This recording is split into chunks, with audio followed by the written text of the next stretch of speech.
लोकसभा चुनाव समाप्त होने के बाद एनडीए की सरकार बनती है, उसके बाद नीतीश कुमार बड़ा फैसला लेंगे। जी हां, राष्ट्रीय कार्यकारिणी की बैठक यानी कि कल है 29 जून को, और उससे पहले ठीक 1 घंटा पहले राष्ट्रीय पदाधिकारियों की बैठक भी होगी। अचानक नीतीश कुमार ने बड़ा फैसला लिया है, जिसको लेकर कवायतें चल रही है कि कहीं न कहीं राष्ट्रीय अध्यक्ष से नीतीश कुमार इस्तीफा देंगे और किसी और को ये जिम्मेवारी सौंपेंगे।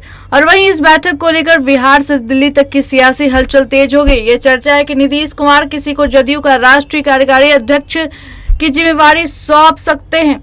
जानकारी के अनुसार राष्ट्रीय कार्यकारिणी की बैठक सुबह 11 बजे से होनी है। तय कार्यक्रम के अनुसार सुबह 10 बजे से राष्ट्रीय पदाधिकारियों की भी बैठक होगी। वहीं अब तक की बात करें तो राष्ट्रीय कार्यकारिणी की बैठक में नीतीश कुमार कुछ न कुछ बड़ा निर्णय लेते आ रहे हैं, लिहाजा उम्मीद है कि इस बार कुछ बड़ा निर्णय हो सकता है। उधर जदयू के राष्ट्रीय कार्यकारिणी की बैठक में संपन्न हुए आम चुनाव की समीक्षा भी होगी। जदयू के प्रदेश इकाई ने चुनाव संपन्न होने के बाद इसका अध्ययन कराया था। जदयू ने 16 सीटों पर अपने प्रत्याशी दिए थे, जिनमें 12 सीट पर उन्हें सफलता प्राप्त हुई। बता दें कि राष्ट्रीय कार्यकारिणी की बैठक में इस विषय पर भी चर्चा होगी।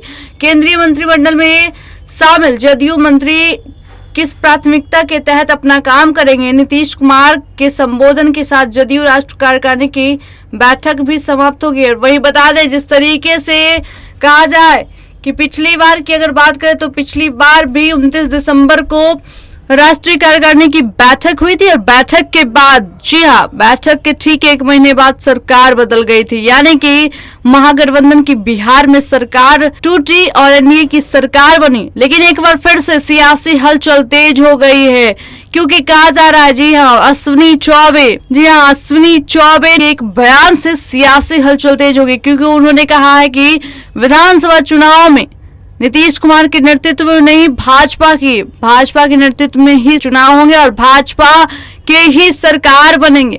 तब से नीतीश कुमार की नाराजगी देखी जा रही है लगातार। जिस तरीके से बयानबाजी का दौर और बिहार में बड़े खेले की बात हो रही है कि कहीं न कहीं नीतीश कुमार अब सत्ता परिवर्तन एक बार फिर से करेंगे, क्योंकि बीजेपी से उनकी नाराजगी, जी हाँ, इस नाराजगी के बीच जदयू के तमाम सांसद यानी कि 12 सांसद कल नरेंद्र मोदी से मुलाकात करते हैं। और इस बीच सियासी हलचल तेज के बीच 12 सांसद मुलाकात करते हैं। और वहीं सम्राट चौधरी भी, जी हाँ, जहाँ बैठकें चल रही थी, लेकिन सम्राट चौधरी को जब अचानक नीतीश कुमार की ओर से फोन आता है तो उनके यहाँ मिलने जाते हैं।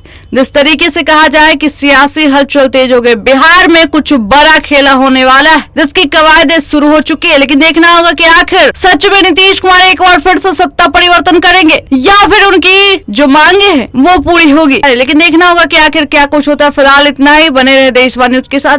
धन्यवाद।